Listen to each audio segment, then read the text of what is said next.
There comes a point in every human life where the soul begins to whisper, "You cannot stay here anymore." It's not just a physical place it's pointing to. It's a pattern. It's a cycle. It's an atmosphere that once felt normal, even comforting, but now quietly corrodes you. You see, wounds are not healed in the same soil that poisoned them. You cannot rebuild your strength in the same environment that taught you to be weak. We often underestimate how much our environment shapes us, not just the physical surroundings, but the emotional climate, the conversations, the expectations, and the values that define the space we live in. If that environment is rooted in manipulation, silence, or shame, then even your attempts to grow will be suffocated. Healing requires fresh air, a psychological oxygen that cannot exist where the hurt began. It's not cruelty to walk away from such places, it's necessity. But there's a tragedy in human nature. We confuse familiarity with safety. The mind clings to what it knows, even when what it knows is destroying it. We return to the same people, the same places, the same patterns, because they are predictable. And predictability feels safer than loneliness. Yet healing is not born in comfort. It is born in confrontation, the confrontation with your own fear of change. You cannot heal while defending the structure that keeps you wounded. Leaving the place of pain is not about vengeance or avoidance. It's about responsibility. You are responsible for building an environment where your new self can breathe. That may mean distancing from the people who still see you as who you were. It may mean leaving the job, the city, the relationship, or even the identity that's too small for your growth. You cannot become whole if you keep negotiating with the version of yourself that survived but never healed.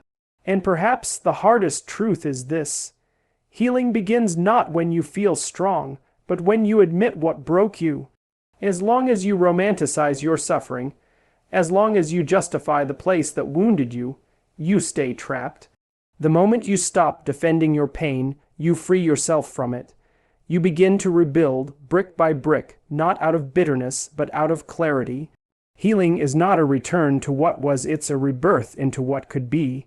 So, when your heart tells you it can no longer breathe where it once belonged, listen. That's not weakness. That's your soul saying, it's time to go. A wound, whether physical or psychological, is not just an injury.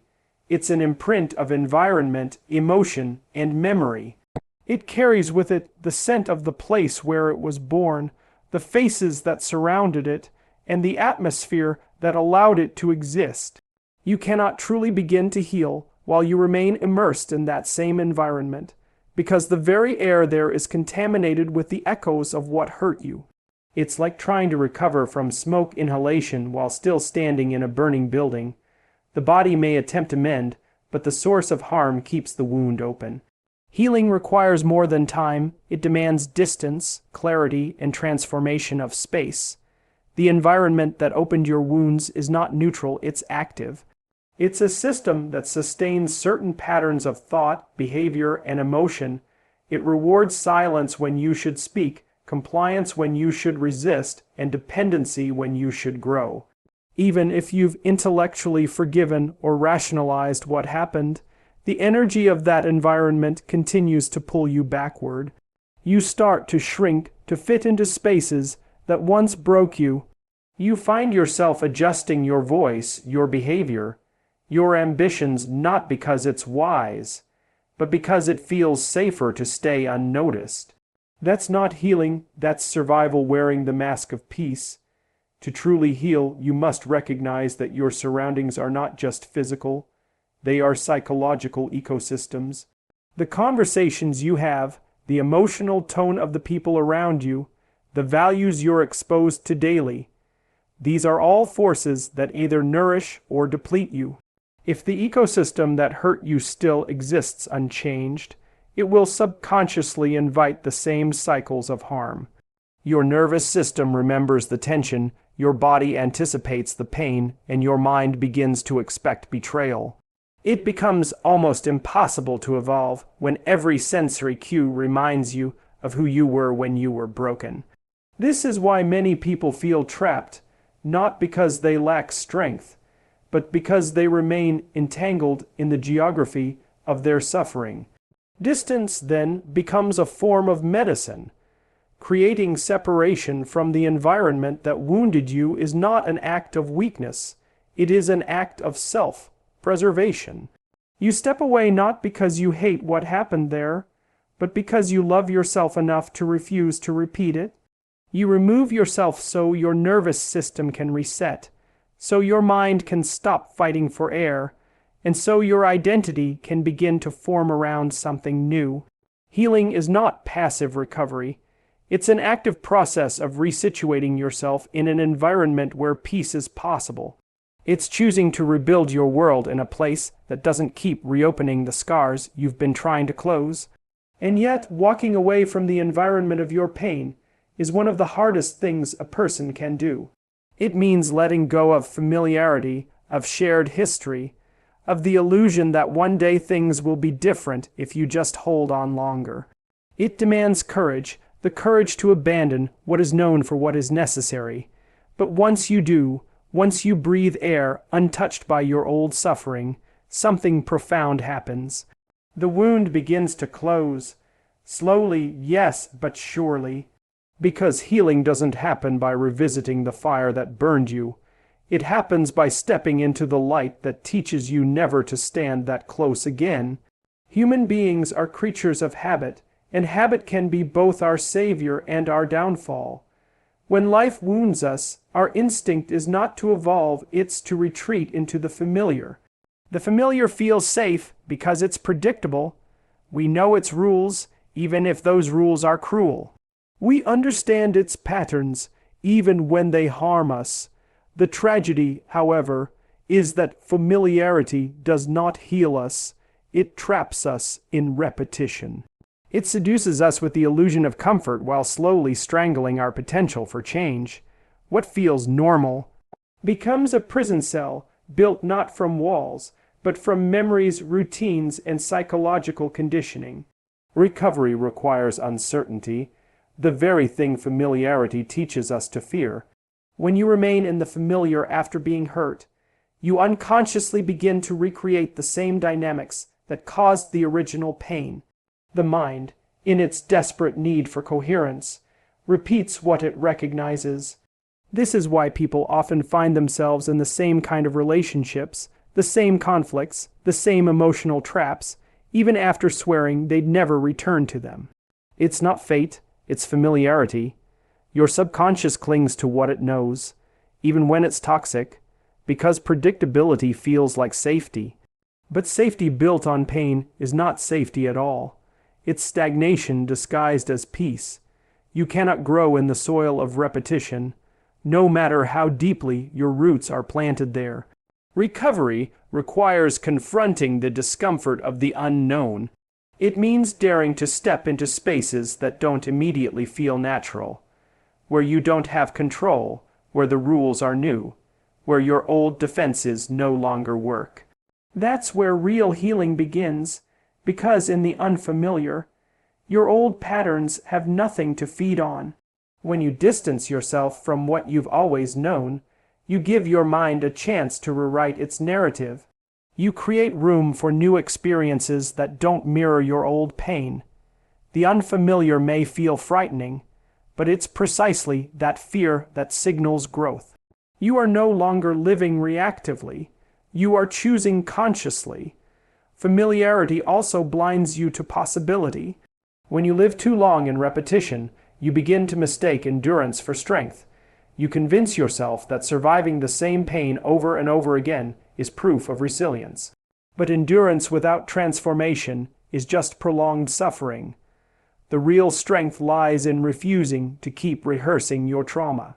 It's in breaking the cycle, even when doing so feels like betrayal to the version of yourself that learned to survive inside it. Recovery demands rebellion against the pull of the familiar. You cannot reach new levels of peace using the same mental tools that built your chaos. To heal, You must risk discomfort.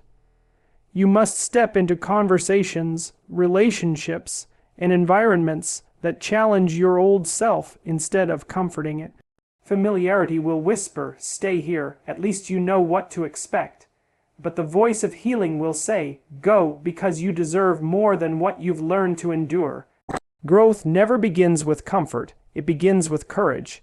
The courage to leave behind what you've mastered, the pain, the patterns, the predictability, and step into what you don't yet understand.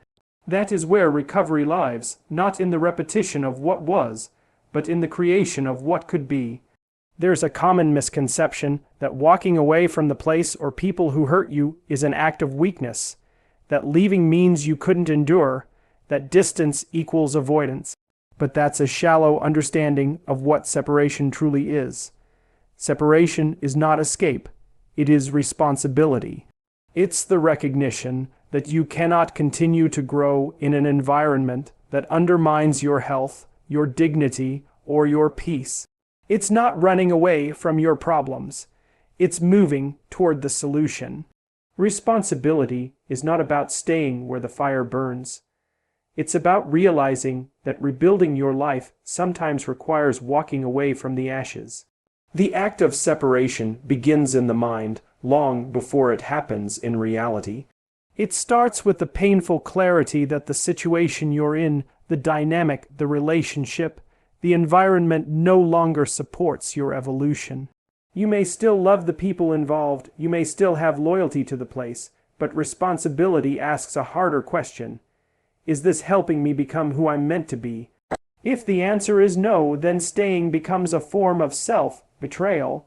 Many people stay in destructive spaces not out of courage, but out of guilt. They confuse endurance with virtue.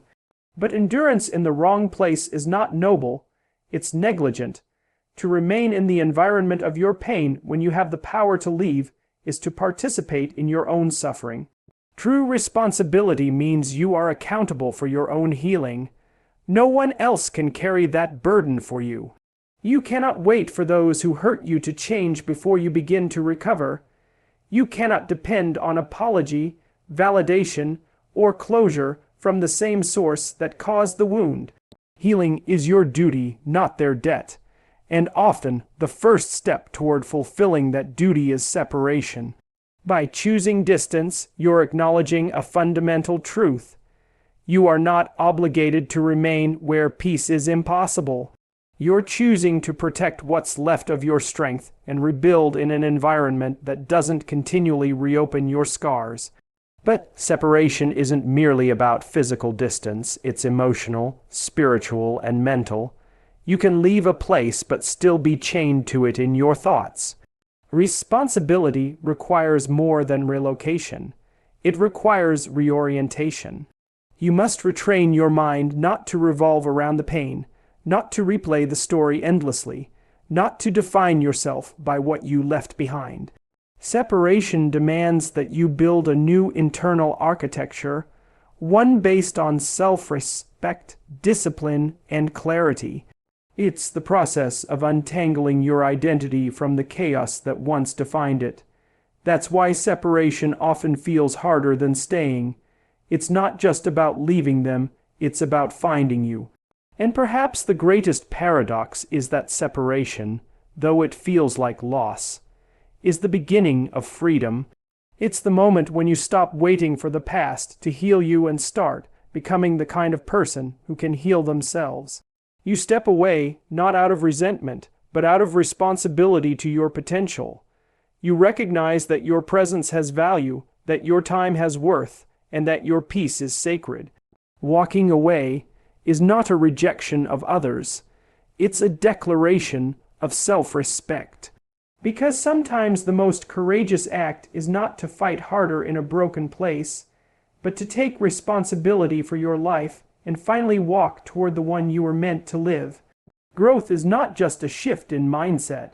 It's an architectural transformation of your surroundings. You cannot expect to become a different person while living in the same structures, physical, social, or emotional, that once confined you. Every environment you inhabit either supports your evolution or sabotages it. It whispers to you, subtly reinforcing what you believe is possible and what isn't. That's why true growth demands more than internal change. It requires you to rebuild the external conditions that shape your daily life. You cannot plant the seeds of a new life in the soil of your old dysfunction and expect them to thrive. The space around you must evolve to reflect the person you are becoming, not the one you used to be. Think of it this way: your environment is an extension of your psychology. The objects you keep, the people you allow near you, the habits you tolerate, they all speak a language that your subconscious hears even when you don't. If your space is cluttered with reminders of your failures, your losses, or your pain, then every day you are surrounded by symbols of limitation. Growth becomes suffocated under the weight of what used to be. Rebuilding your environment, then, is not about luxury or aesthetics, it's about alignment. It's about creating a space that reflects your new values, your new standards, and your new vision for yourself. You cannot heal and grow in an environment that constantly tempts you to regress. This rebuilding isn't limited to physical surroundings. Even to the I, F the L people you associate with and the systems you participate in. The company you keep is the climate in which your soul either blossoms or withers. If you surround yourself with those who remain stuck in the patterns you're trying to escape, their inertia will pull you back. Growth is contagious, but so is stagnation.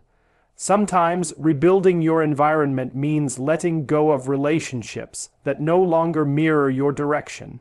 It means finding new communities, new mentors, new conversations that elevate you rather than numb you. The price of evolution is often isolation, but it's in that solitude that you begin constructing a foundation strong enough to sustain your future. Rebuilding your environment also demands discipline. It's not enough to remove what's harmful. You must deliberately install what's beneficial. That could mean structuring your days differently, creating rituals that keep your mind anchored, and building routines that nurture rather than drain you. Growth thrives on consistency, not chaos, and that consistency is born from an environment that supports your higher goals rather than constantly distracting you from them. When you consciously design your surroundings, whether it's the room you sleep in, the friends you speak to, or the information you consume, you begin to live intentionally. Your environment becomes a mirror of your aspirations rather than a museum of your past. The truth is, growth always disrupts the old order. It dismantles the familiar to make room for something higher. Rebuilding your environment is not about erasing where you've been. It's about constructing where you're going. It's an act of self-respect, a declaration that your evolution deserves a space worthy of it. When your surroundings begin to reflect your potential, your behavior naturally aligns with your purpose. You start to act like the person you're becoming because your world begins to remind you of it. That's when growth ceases to be an idea and becomes a reality, when your environment itself becomes an ally in your transformation. One of the greatest obstacles to healing is not pain, it's nostalgia. The human mind has a strange way of romanticizing the very things that broke it. We replay old moments through a softer lens, editing out the pain, amplifying the warmth, convincing ourselves that maybe it wasn't so bad after all. Nostalgia creates an emotional mirage, a place that feels safe to remember but deadly to return to. It blinds us to the truth by dressing the past in sentimentality, but you cannot heal from what you continue to idealize. Healing begins only when you are brutally honest about what happened, about what it cost you, and about what must never be repeated again. Until honesty replaces nostalgia, you remain emotionally loyal to the wound that hurt you. Honesty is uncomfortable because it shatters illusion. It forces you to confront the truth that the love you long for may have been conditional, that the peace you remember was built on suppression, that the safety you crave was never real. But that confrontation is sacred. It's the doorway to liberation. When you tell yourself the truth about your past, You reclaim the power it once held over you. You stop trying to make sense of why it hurts so much, and instead, you start understanding what it taught you. Nostalgia ties you to what was. Honesty connects you to what is. The difference between staying broken and beginning to heal is whether you choose comfort in fantasy or courage in truth. Many people remain trapped in suffering because they refuse to let go of the idealized version of their past. They cling to the idea that if they had done something differently, things could have been perfect. This attachment creates an endless cycle of guilt, regret, and longing. But the truth is, you can't rewrite the past, you can only reinterpret it. Honesty doesn't erase what happened, but it transforms your relationship with it. It allows you to say, yes, that was real, it happened, it hurt, but it does not define me anymore. Healing is not forgetting, it's remembering accurately. It's replacing emotional distortion with clarity and allowing truth to do what nostalgia never could, set you free. When you begin to look at your past through the lens of honesty, you start to see patterns instead of fairy tales. You begin to recognize how your own silence, fear, or denial kept you in cycles of pain. This recognition is not meant to create shame, it's meant to create power. Because the moment you see clearly, you gain choice. You stop repeating what you now understand. You begin to make decisions that reflect awareness instead of impulse. Honesty dismantles the emotional fog that nostalgia builds, revealing both the depth of your pain and the potential of your growth. Every truth you face becomes a tool, every illusion you release becomes a door. And when honesty finally replaces nostalgia, healing ceases to be a distant hope and becomes a lived reality. You stop craving what once hurt you. You stop defending what destroyed you. You begin to honor your scars not as reminders of loss, but as evidence of awakening. The beauty of truth is that it doesn't just heal, it transforms. It allows you to close the chapter not because you hate it, but because you understand it. And that understanding brings peace. Healing, then, is not found in remembering the past fondly. It's found in facing it fully with eyes unclouded, with heart unguarded, and with the strength to finally say, I see it for what it was, and I choose to move forward.